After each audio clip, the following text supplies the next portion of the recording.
au niveau des réseaux pédocriminels, est-ce que tu as des choses à nous dire ou peut-être faire un résumé de ce qui se passe actuellement sur le plan des États-Unis et sur le plan mondial?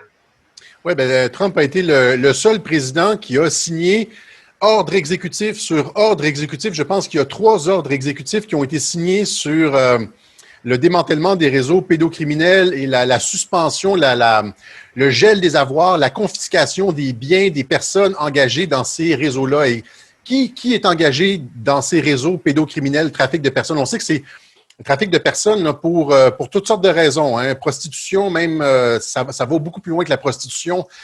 C'est parmi les trafics les plus payants présentement sur Terre. C'est beaucoup plus payant que le trafic de drogue.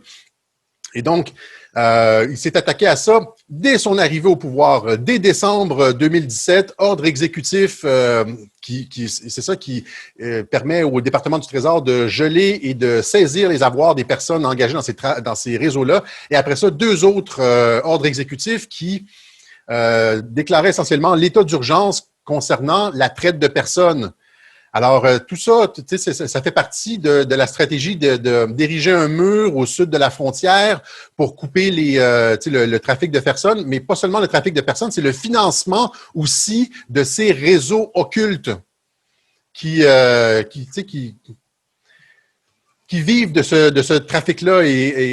Mais là, je n'irai pas trop loin dans mes affirmations, mais on sait où cet argent-là circule. Hein, donc, il est en train de les asphyxier financièrement. Il a fait exactement la même chose aussi que ce que la Russie, ce que Vladimir Poutine a fait lorsqu'ils ont commencé à bombarder l'État islamique en 2015. Parmi les premiers bombardements de la Russie, ça a été le transport de pétrole de l'État islamique. C'est ça que la Russie a ciblé presque dès le départ pour asphyxier financièrement l'État islamique. C'est la même chose que Trump a fait avec le trafic de personnes, le trafic de drogue.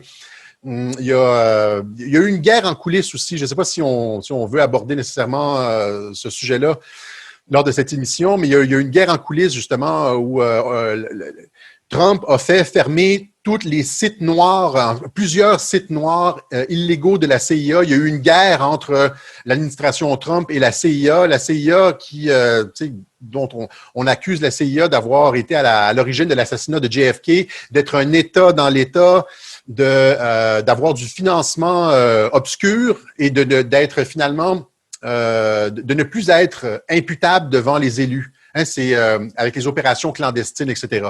Donc, Trump a fait fermer ça, a coupé le financement, le trafic de personnes, le trafic de drogue, etc.